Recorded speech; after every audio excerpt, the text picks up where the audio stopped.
နော်သူကိုသူတော့ဒါလဲရွှေစီတော်မဟာအခန်းနဲ့ကကြင်ပေမဲ့ဒီနေပြည်တော်မှာတော့ဖာတန်းမီးလောင်တယ်လို့ဖြစ်နေလောက်ပြီအခုဆိုရင်ဒီဖာတန်းမီးလောင်တာမဆမ်းပေမဲ့ဒီကီးကြောင်နဲ့ဗနာနာလိုလူတောင်မှသူ့ပြိသက်နဲ့သူကိုဗျနော်ဟောသူတို့ဘဝကလည်းစီယုံမဲ့ကြံလိုက်အပီးကျုံးခံလိုက်ရနဲ့အထီးကယုံဖြစ်အောင်ကြံဆောင်တော့လဲမအောင်မြင်သိန်း200နဲ့ပြည်သူတွေကလည်းပိန်းတာမှမဟုတ်တာဗျဘယ်လုံမလဲတဲရုပ်တဲ့စစ်တပ်ခိုင်းတာကိုဗျ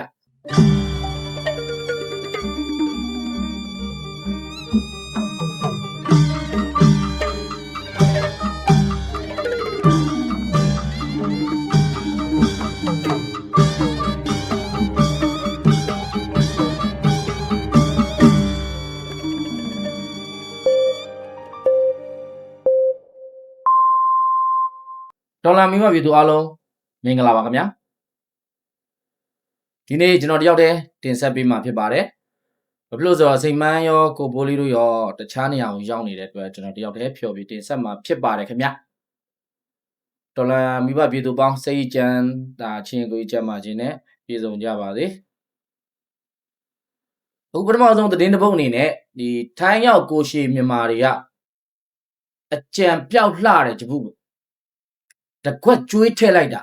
ရတတ်မအေးတဲ့ဂျပုအရှိုက်ကိုအပီးနှိုက်တယ်လို့အင်းကနဲ့အားကနဲ့ဖြစ်သွားတဲ့အကြောင်းလေးနဲ့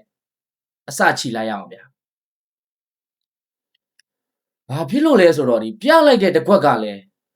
အရန်ကိုလှလို့သူတို့ရဲ့မဲဆွဲတဲ့ပါတီတွေတော့ခြေကုံလက်ပန်းကျသွားတယ်ဗျာအခြေအနေကတော့ဘာမှထူးမလာဘူးတဲ့တို့ပြည်သူတွေညီရလားဟဲ့ညီတယ်ဟဲ့လို့တော့အော်စရာမလိုပဲနဲ့ညီလိုက်ကြပုံများဗျာခွေးတွေခင်ဗျာအနားတော်မသိရဲဘူးသူ့ကိုသူတော့အပီးလေတယ်ပေါ့ဂျပုကသူ့ကိုသူဆရာကြီးပါပေါ့ကြည့်လိုက်တော့တဖာချီကလော်တန်လောက်တောင်တန်မိုးမရှိတဲ့တရားဘိုး6ချောင်းတန်ကောင်ကယူနီဖောင်းပြောင်းဖို့အရေးကိုပြည်သူတွေသွေးကလည်းလှလို့သွေးမှမဟုတ်တော့ခက်တယ်ဗျာအခုပဲကြည့်ကျွန်တော်ဘန်ကောက်မြို့မြန်မာတန်ယုံမှာအရင်ကဆိုဒီရွေးကောက်ပွဲတွေလုပ်လိုက်လို့ရှိရင်လူတန်းရှည်ကြီးတွေနဲ့စီကားနေတတ်ပေမဲ့ဒီနေ့ဒီချိန်မှာတော့ဒီဘန်ကောက်မြို့ဆိုတာကြီးကဒီထိုင်းရဲတွေရဲ့လုံခြုံရေးအထက်ထက်ကြားထဲမှာမဲလာပေးသူတွေကတော့အတွဲလာချောင်းတဲ့သူတွေလောက်တောင်မများဘူးတဲ့ဗျာအတွဲချောင်းတဲ့နေရာကမှလူစီအောင်မှာဒီလိုထိုင်းမှာကျွန်တော်မြန်မာလူမျိုးတရဝင်စည်ရင်ရှိတဲ့ဟာပေါ့နော်ဒီ4.1 သန်းကျော်တဲ့နော်4.1 သန်းကျော်လောက်ရှိတယ်လှမ်းအောင်လို့တော့မကြားတဲ့အခြေအနေအခုလက်ရှိအခြေအနေကခွေးလေရွေးကောက်ပွဲဖြစ်နေတာကိုဘယ်သူမှလက်မခံကြဘူးလေနော်ဒီမဲယုံဖွင့်ပြီးတဲ့2နိုင်အတွင်းမှာတော့မဲလာပေးတဲ့လူကြီးက25ဦးလောက်တယ်ဗျာဒါနဲ့များပြည်သူလူထုထောက်ခံတယ်အော်ကျင်သေးတယ်နော်တကယ်ဆိုဒီထိုင်းလူသမားဝန်ကြီးဌာနမှာတော့မှကျွန်တော်တရားဝင်အလုပ်သမားစည်ရင်းက9သိန်းလောက်ရှိတာတော့မှနော်အခုလိုလူသူကင်းမဲ့နေတာဒါထူးခြားဖြစ်စဉ်လို့ပြောရမယ်ဗျ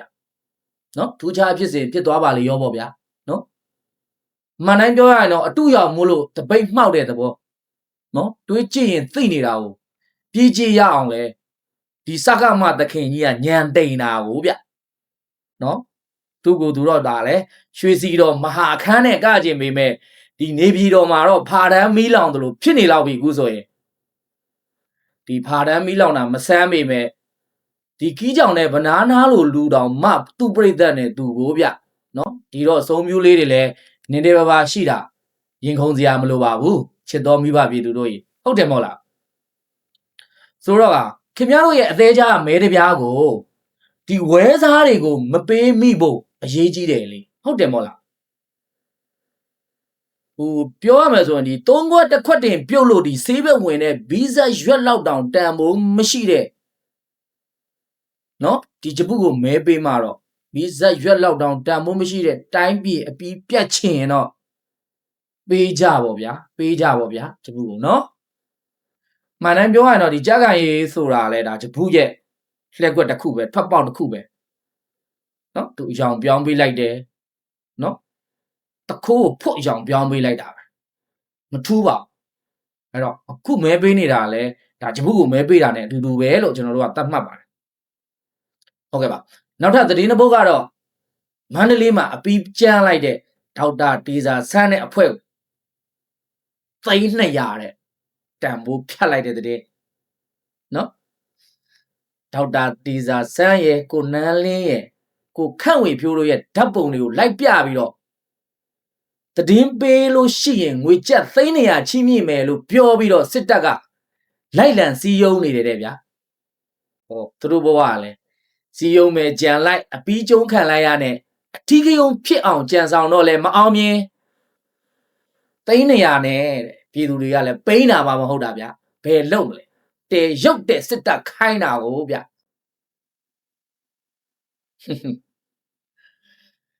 ပြောရမယ်ဆိုရင်ဒလန်လာပခနော်လေပိုင်းတိုင်းစစ်ဌာနချုပ်တွေထဲမှာနော်ဒီတိုင်းစစ်ဌာနချုပ်တွေထဲမှာဖရဲသည့်အပေါ်ဆုံးကဒီလာပခလို့ပြောရင်မမှားဘူးဗျနော်နန်းတွင်ထောက်ပို့တက်121တက်ရင်မှုအောင်နိုင်သေးကိုလည်းသူတို့ကဟိုဖရဲသည့်အမှုနဲ့အသုတ်ခံထားရတာလေဟိုတလောကနည်းနည်းတော့ကြာပြီထင်တယ်နော်အခုလဲခေါင်းကြီးတွေကသူတို့ပဲဖွက်ထားပေးပြီးတော့ခက်တီတီနဲ့ဓာတ်ပုံတွေလိုက်ပြဂျပုကိုညာချနေတာနော်ဂျပုကိုညာချနေတာကျင်စိုးခမမသိရှာဘူးနွေရာသီတော့မရောက်သေးဘူးဖရဲသီးရောင်းကောင်းလာကြီးလားဂျပုရဲ့ဟမ်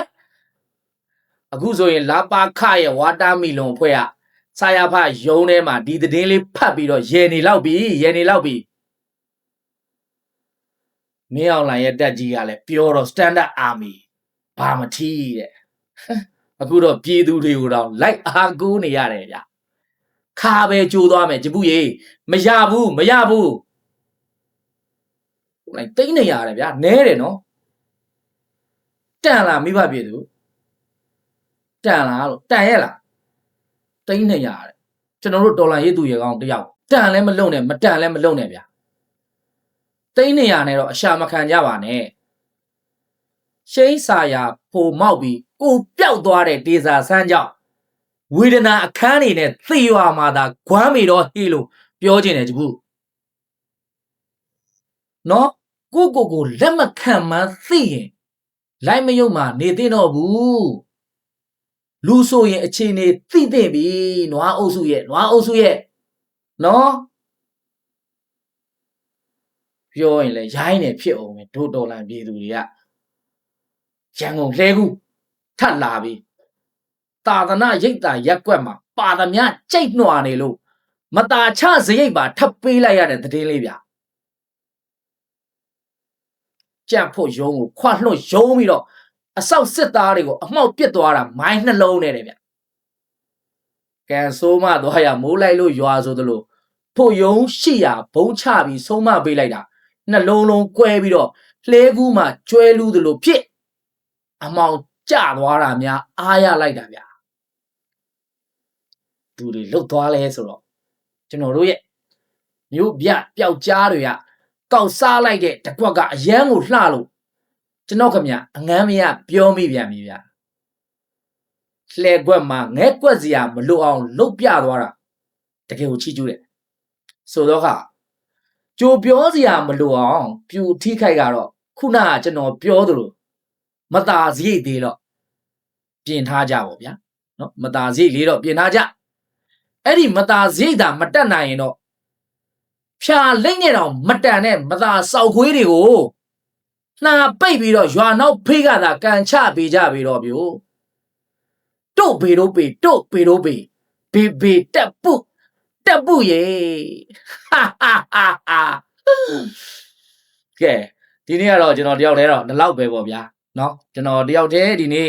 သုံးသပ်သွားတဲ့ကာယံလေးတွေကျွန်တော်တင်ဆက်ပုံလေးတွေကိုလည်းအောက်ကကွန်မန့်မှာဝေဖန်အကြံပြုပေးကြပါအောင်လို့ပြောကြရင်ဒီနေ့တော့ဒီလောက်နဲ့နှုတ်ခွန်းဆက်ပါတယ် မိဘပြည်သူအားလုံးကျမ်းမာချမ်းသာပြီးတော့ကျွန်တော်တို့နိုင်ငံရဲ့ယောဂဘေးနော်ဒီစစ်ခွေးရဲ့ဘေးရန်သူမျိုး၅ပါးပေါ့ဗျာပြောရမှာဆိုလို့ရှိရင်ဘေးကနေပြီးတော့အမြန်ဆုံးကင်းလွတ်နိုင်ပါစေလို့ဆုတောင်းရင်းညီကုန်းချုပ်ပါတယ်ဗျာ